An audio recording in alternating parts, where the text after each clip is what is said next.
All right, I'm back. What's up, guys? Hello. Upper body day to day. Um, I just got my calf raises out of the way. I guess this can be somewhat of a good one, man. Um, I guess I understand, guys. Like I said, I don't really care to talk about nutrition. I just don't want to. Okay. Um, I personally find a lot of nutrition questions and comments to be even worse than strength training comments, and I just don't want to deal with both nutrition as well as strength training. I just don't want to do it. Though I am a nutritionist. I mean, for clients, yeah, I do meal plans and all that kind of stuff and talk nutrition. But when it comes to social media, I just don't want to do it. I picked the side that I wanted to do, and I'm on my side. But today I will somewhat cover carbohydrates because I did a recent post with uh, Dr. Alan Bacon the other day with carbohydrates. So we'll kind of go over carbohydrates a bit, where they kind of matter. Um, and yeah, so we'll do carbohydrates. We'll also do, I want to go over range of motion because that's something that a study just dropped where they compared full range of motion for quads versus like 100 degrees and hypertrophy. It was like hypertrophy between the two really wasn't any different. So that'll be an interesting topic to go over, range of motion.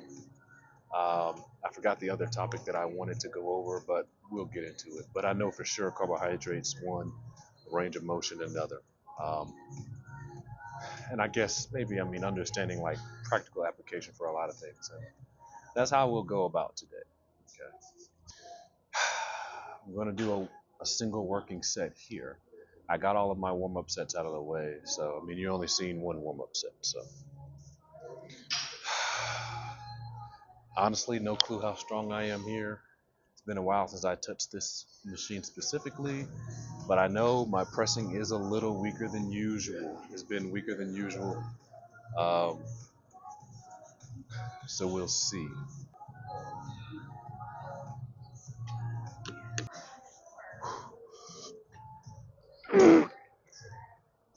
Nope. Yeah, that's not in me anymore. That's not in me. That's all right. Okay, so yeah, came down and put a 25 on. But yeah, my presses, it seems only really my presses are really what is taking a hit for right now. Um, I've been off for quite a while. And I'm also, I mean, also I'm eating very little as well. So that can also play a role with it too. I'm kind of eating fairly low.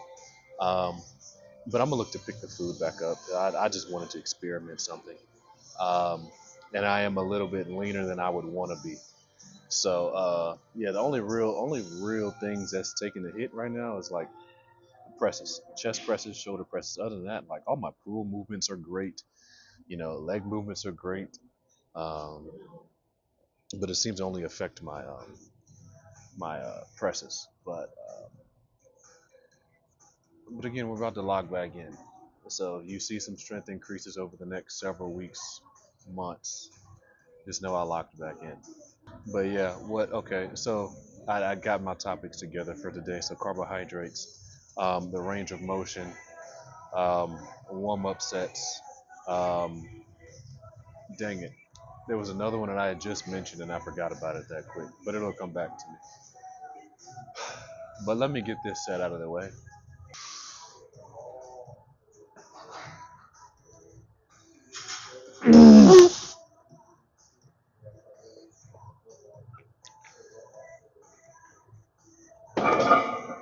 Okay.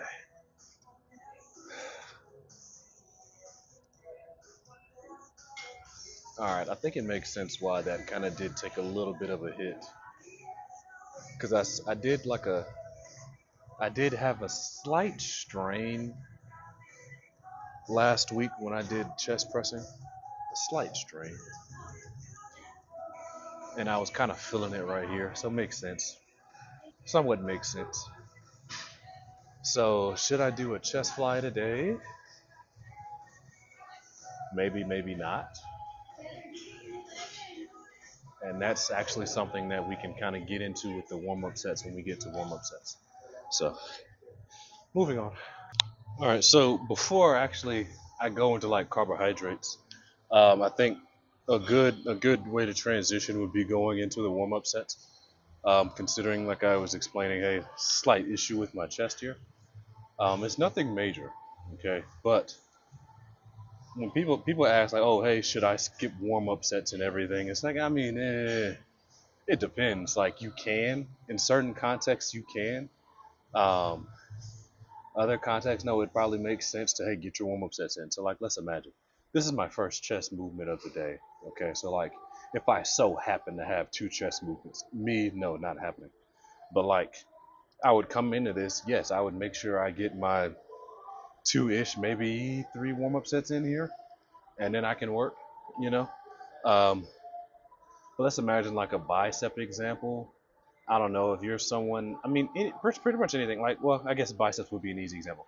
Like if you come and do a set of bicep curls here, and then go to the next movement, and it's also for biceps, you're doing like a curl. Well, you're not going to need as many warm-up sets. If anything, you can do one just to get a feel for the movement. But like warm-up sets have context, but they also help you get prepped for your working set. Okay, um, especially considering like post-activation potentiation. Like you got to kind of prep yourself to getting into those heavier loads.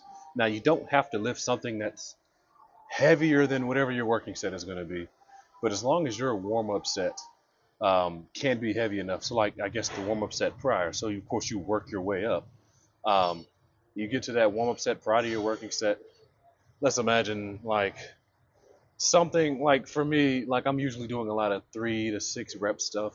So if I'm doing a weight that I can probably do for 3, 4, 5 reps, well that warm-up set beforehand is probably going to be something I can do for one. But let's imagine something like you may be able to do for 6 to 8 reps. Well, that warm-up set prior, I'd probably do about something where, hey, 3 to 4 reps with and move on. Um, of course, like I said, it has to be heavy enough. And we kind of go from there. But like for me, like I said, there's an issue with the chest, and it's like, okay, can I or can I not do chest today? And that's what your warm-up sets would get a feel for. Like, hey, is this movement something I can work with today or not? It's pretty simple. Like, yeah, this is fairly light. Doesn't feel like an issue, but of course, if I go heavier, that's probably going to be an issue.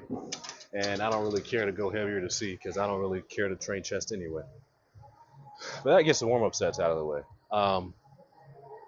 You use them to get a feel for if a movement is going to work for you or not. You'll always know if something's going to be good or not based on your warm up sets. Simple. So moving on.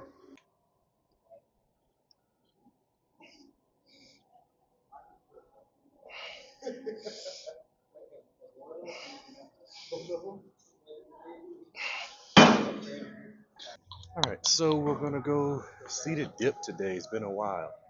Um, the JM Press stuff I'll come back to. Those took a very slight hit. This is not like a because I know last time I left off I was at 3 plates, um, 25 and a cookie I think, or a five I don't know. And then the last time I did it, I was like I was at 3 plates and 2 tens. So a very slight drop, but nothing major. But we'll get to 4 plates there eventually. So today I just kind of feel like, hey, I'm gonna go do seated dip. I actually wanted to go chest because that's actually the earliest I was gonna do chest in my session ever in a while outside of a chest press. Um, but I'm gonna play with seated dips today, and we'll go from there. But so the carbohydrates thing, I get asked a lot about what's in here. It's just some carbohydrates, dude. That's it. Okay. And people think that I'm drinking this as an intra. No, I'm not. As you can see, this is completely full. Not completely. I didn't drink out of it some already. But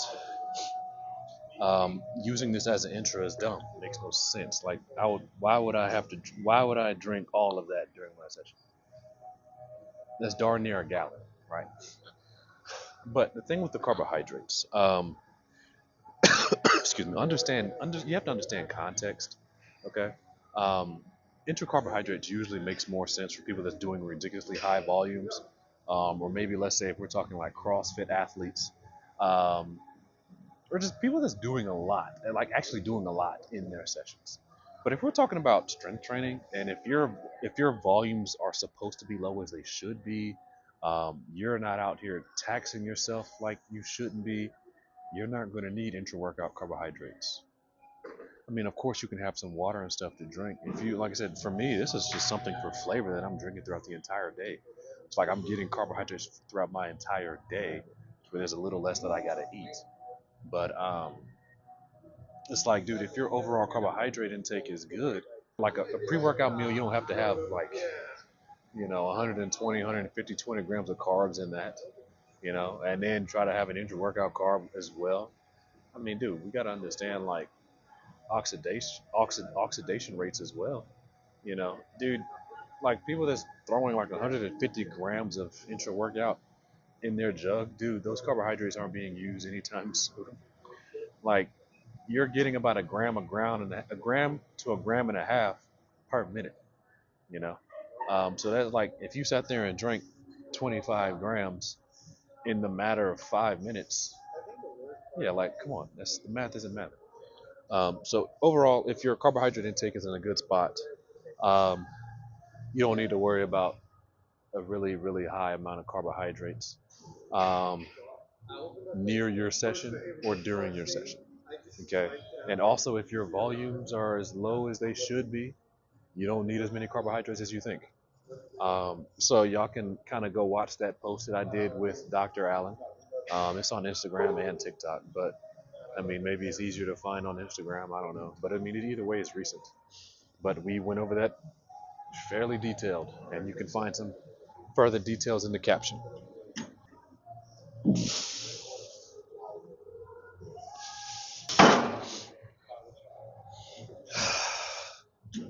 This is going to be interesting.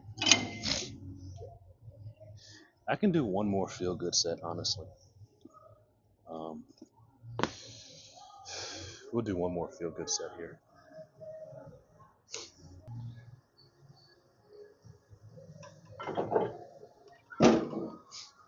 Okay. So boom, cool. Got the warm up sets out of the way. Got the carbohydrates out of the way. We can talk about range of motion. Okay. If we're talking about hypertrophy, yes, range of motion is somewhat overrated. Okay. Because there's a lot of factors in play that you have to understand in order for like what range of motion even makes sense. Like you have to understand the given task. Okay, you have to understand the muscle groups or like pretty much whatever are the moving parts in a given exercise. Okay, and you also have to understand some biomechanics and what is actually being challenged with that given exercise. Right. Um, so when like people mention things um, like let's say a squat, like there's a reason you can make a glute by a squat and a quad by a squat, and that's based off what you can do with how you challenge the squat and how you can change the biomechanics of that squat. Like you can create a greater moment arm for the glutes to where the glutes have to work harder and where the quads contribute less. Okay, and this kind of plays a role with motor unit recruitment. Like what's being challenged where, oh hey, my brain is like, oh hey, I have to work harder with glutes here, so let the glutes, the glutes are going to get more motor units of course than the quads because there's no challenge there. And if it's vice versa, it's like, oh hey, well, if I make this more of a quad bias quad and I decrease the moment arm for the glutes and decrease it for the quads, well now the quads have to work harder and there's less motor units that have to go towards the glutes, to where now it's like, oh hey, I know the quads have to work harder here, and the brain is like, okay, hey, quads are going to have to work. Like there's a reason why you can bias certain things, right?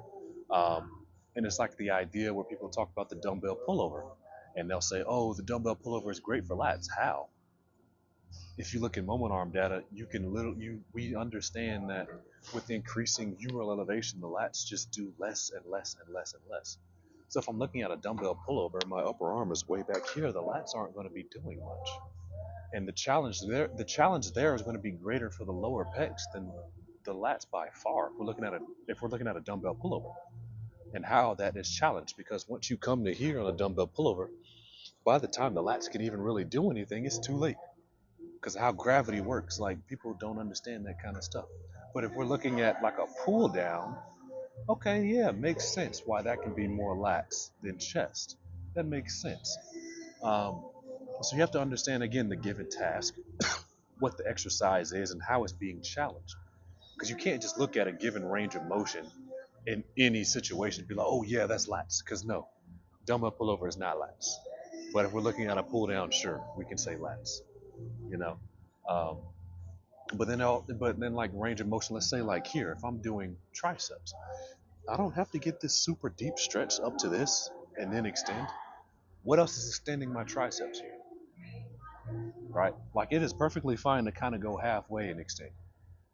Perfectly fine. And you may just get a little bit more out of your triceps, kind of playing more with 90 degrees than worrying about that full extension. The triceps don't extend on the descending limb anyway. But I mean, then another topic would be understanding like length to tension relationships. But if we're talking quads, you know, um, it's not going to be much of a difference if you go to full knee flexion as compared to like a little less knee flexion. It's not going to be much of a difference because if you understand how motor unit recruitment works, it's not going to matter. It's not going to matter that much. But then there's application that we can understand. It's like, oh, hey, if I work with deeper squats, well, that's less load I have to worry about using for the squat. Um, I actually did a post for this today. Um, but then we'll kind of get into the other application after I do this set here. So. I'm not worried about going all the way up to here just to extend it here. Like, who cares, dude? Like, I'm halfway and I'm extending. That's enough. Now it's a little different for quads or like squats because yeah, I want to be a lot stronger with squats going deeper. But like, there's really nothing going up here that's going to change for triceps at all. But again, like I said, we'll understand the application in a second.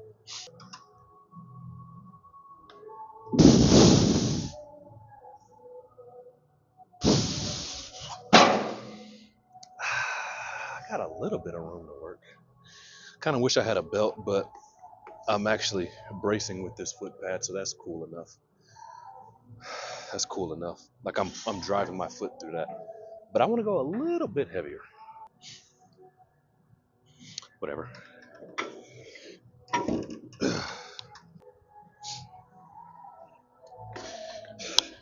So if we're talking real life application, right? Um, this is the issue with, like I said, the community, especially the side that's all science based and want to talk about hypertrophy. A lot of these people are one dimensional. They're one dimensional, and it kind of shows that they don't train any real clients outside of their niche at all, because all they can talk about is hypertrophy, hypertrophy, hypertrophy, and what's optimal. Okay, but if I take an older client, do you genuinely think I'm worried about them? Hey, we're only going to do half squats because that's enough. Let's be for real. Like I've had older clients that the best they could do was only go halfway down. Some barely halfway. Some not even halfway. Probably a quarter. But it's like, okay, hey, we can improve this. Like we can look to get stronger and improve this range of motion to where there's a less of an like there's a less chance for us to get hurt in ranges of motion that we're weaker in if we strengthen them and we can progress to them. This is the other application when we're talking about range of motion because there's more the strength training than just hypertrophy.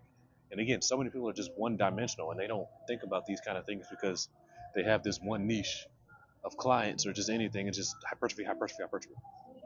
But if I have an older client, dude, we're not playing with half squats at all. I'm not playing with half squats for anybody, honestly. But I know for sure for an older client, we're not playing with half squats. We're going to look to get as deep as we can and progress as deep as we can.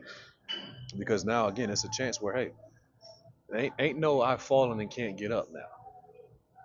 There's no such thing for that.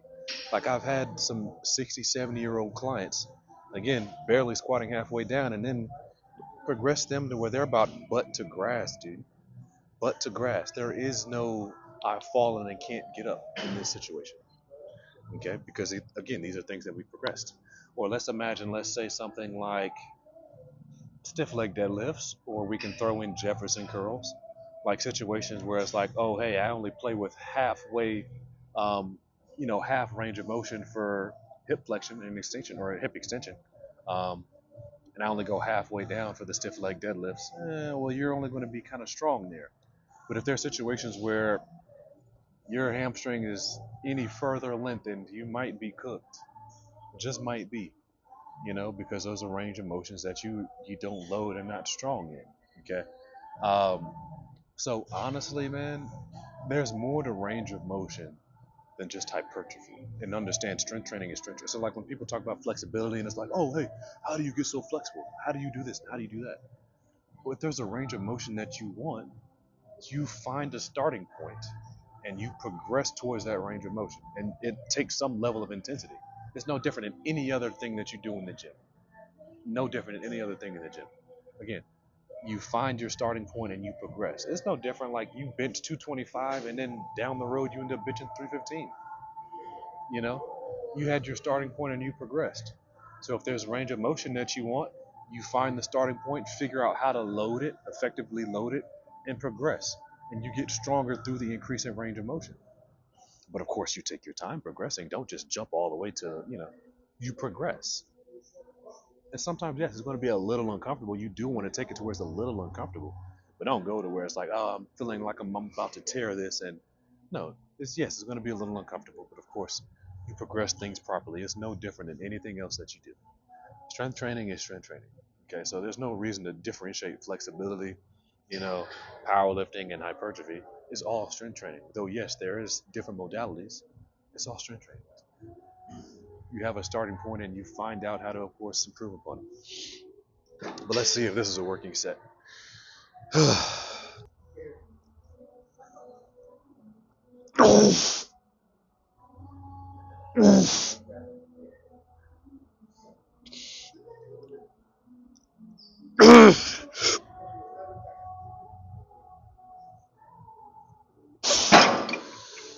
That's rough.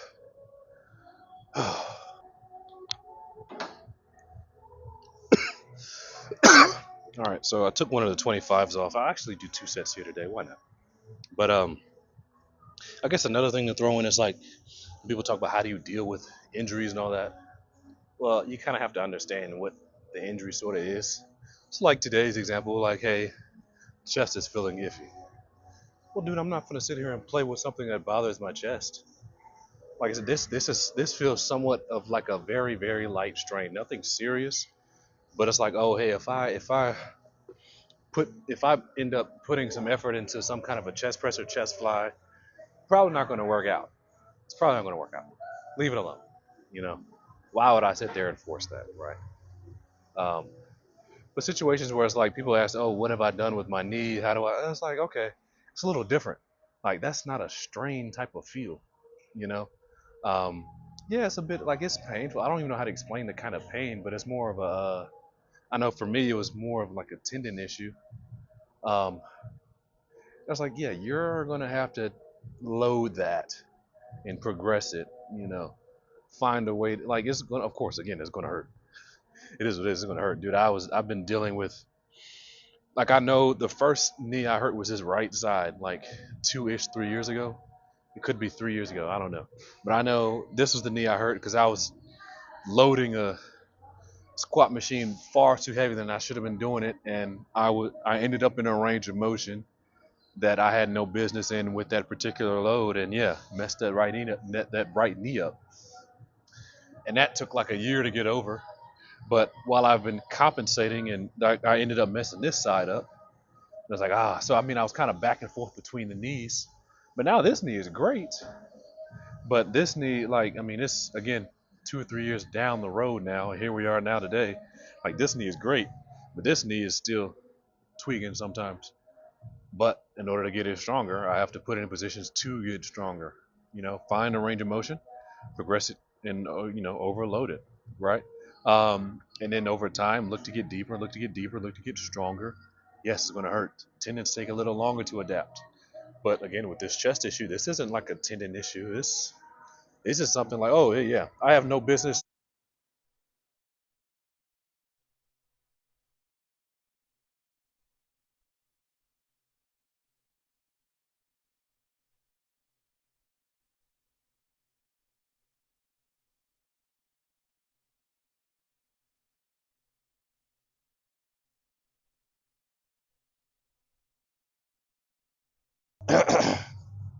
Dadgummit, man.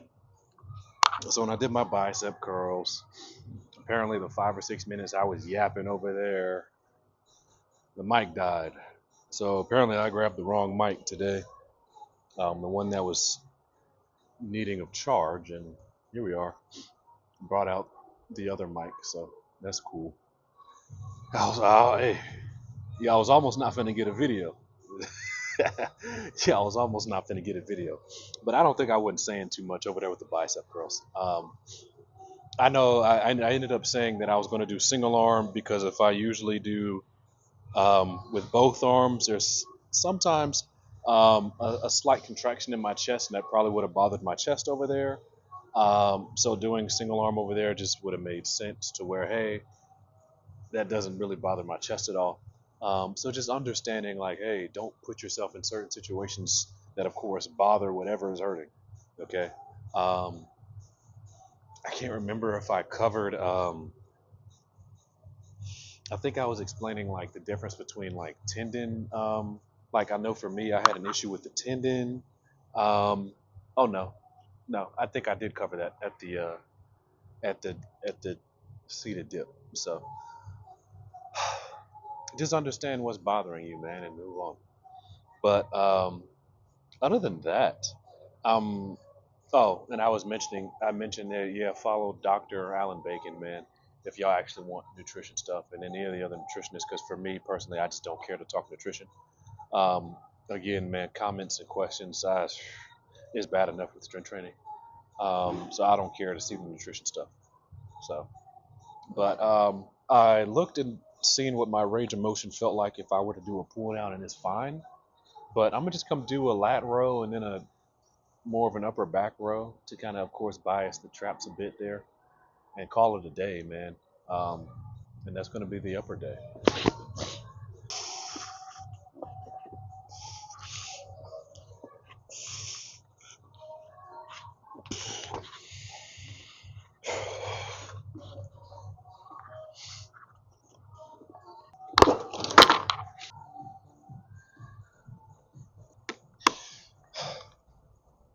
So overall, the gist of today: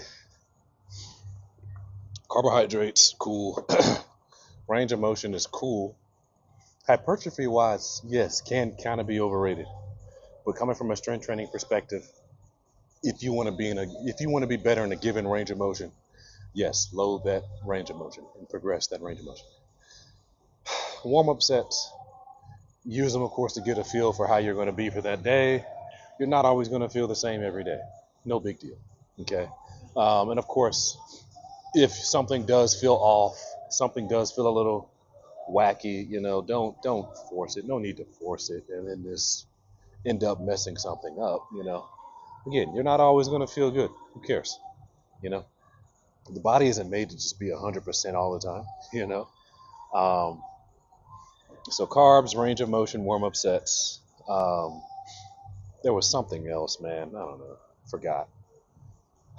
But pretty much all of this stuff right now that's coming out with this range of motion stuff, just know that anybody that was on the stretch cult side talking about deep stretch and all that, yeah, it's getting embarrassing at this point. And if they're still on that side, why you pay any of that any mind still is, I mean, hey, I don't feel sorry for you, honestly.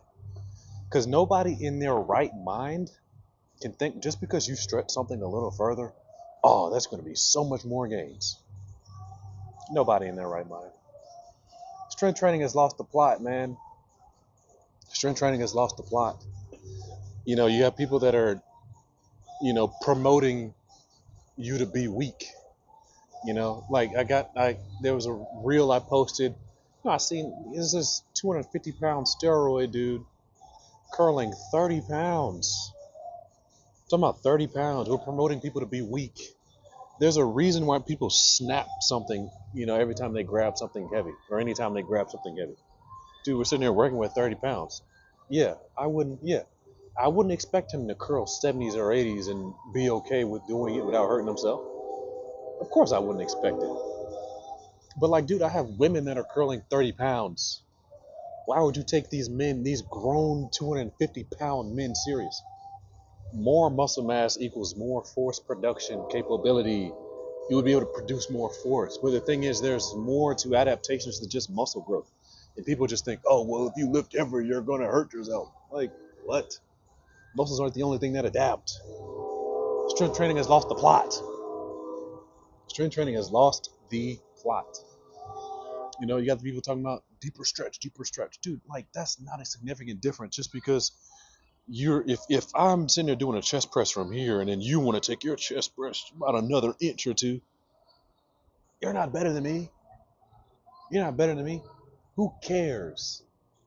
Who cares, bro? Strength training has lost the plot. So you got people that's promoting you to be weak and try to get a little more range of motion. When in reality, all you had to do was just be strong. And if you wanted that more range of motion, well, be strong in it. Don't go sit there and play with stupid light loads. Be strong in it. So, strength training is called strength training for a reason. Lost the plot. But anyways, let's get this lat row out of the way.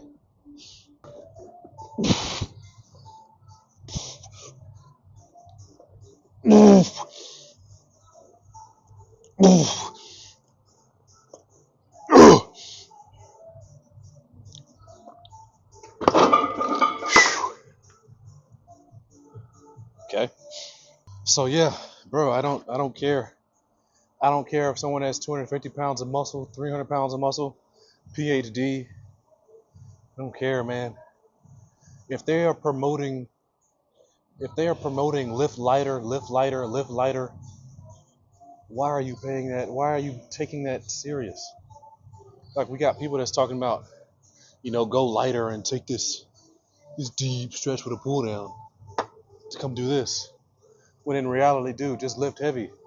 It's still not, I mean, like, that extra, what is that, an inch? That's not doing nothing. That's not, especially not for the lats. Oh, that's not doing nothing for the lats. Again, you got to talk about the moving parts at hand. What's the given task? What's the functions? What's all the moving parts in that function? Like, the lats aren't the only thing that does shoulder extension, or it doesn't. It's not the only thing that does shoulder extension and shoulder adduction. Like, what are we talking about? It's like, yeah, let me get this super deep stretch for lats. Well, good thing the lats ain't too bad the lats aren't doing anything there. So it's like, whole time here I am. I'm here and I'm just being strong with a stack and a gym pin on there with some, Meanwhile, you got people that's sitting there. Like, come on, strength training has lost the plot, man. It's sad. It's honestly sad. Like, back in the day, people used to want to be strong. And you got people now, I don't know. But you know what? I guess I'll be the one to make, help be a part of the change. Again, I appreciate those that's been supporting. I'm up to like what, 28 and a half, 29K on TikTok now. TikTok's probably finna get banned. If not, who cares? But I'm up to like 18.7K, I think, as of this morning on Instagram. That's cool. Heck, I'm up 10,000 followers in the past month. So that's great. So, by the end of the year, hey, who knows, dude? We could be pushing 100,000. But I'm gonna be the one to help be a part of the change, bro. What's going on in the community right now is embarrassing. It's embarrassing. So let me get this working set here out of the way, and we're calling it a day, man. Calling it a day.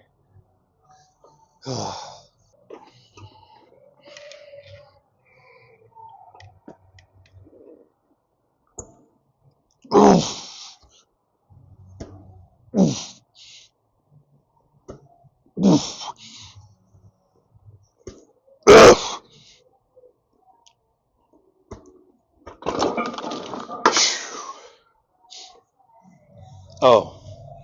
icing on the cake. If you've seen anything recently about doing an upper back row and then you're being convinced to just do a Kelso shrug, shame on you and whoever you watch sit there and tell you to just do a Kelso shrug. Because here's the thing, 99% of you watching, Kelso shrug isn't going to make much of a difference for your back. If you feel your traps in a row, it's not going to make much of a difference. Y'all aren't advanced enough. Dude, I'm like 8, 9 years in. I don't even care to do a shrug. I don't care to do a shrug. I'm 8, 9 years in. I don't care to do a shrug. I'll just come and do a row, get enough out of my upper back and enough out of my rear delts. If it came to a point where I was like, I want to focus rear delts just a little bit more, well then yes, I'll go have a movement where it's primarily rear delts and a little less upper back, like a rear delt fly of some sort. But here, a lot of you are going to grow your traps and rear delts just fine. Especially if you are, there's a difference between, like, there's people that do like their rows and have a hard time retracting their scapula. That's different. Okay. Like, again, we have to understand, like, you can't just throw out like, oh, don't do a row because it's weird. No, a row is for upper back. It's for traps, rhomboids. Okay. But I've had people that had a hard time, retracting their scapula, and all they do is just pull their arm back. So you'll see people that do rows, and they're way back here like this, and not really retracting their scapula. Like, if you watch me, I mean, my arms aren't going that far back. Like, primarily, I'm doing scapular retraction. My arms aren't getting that far back. Okay, so if scapular retraction is not an issue for you, you don't have to really worry about, oh, I need a Kelso shrug for my traps. Like, come on, you know. But if it's a situation where it's like, okay, hey, I want rear delts, I'll focus rear delts a bit, go ahead. Nobody stop me. Okay. But just don't be a part of the crowd that's trying to act like rows are bad all of a sudden. I don't do shrugs. Not a single person can tell me I don't have a back. Not a single person. So that's it for today. If y'all got anything else y'all want covered, or I don't know, if y'all got ideas, let me know. But God bless, man. Carry on to y'all, man. Carry on.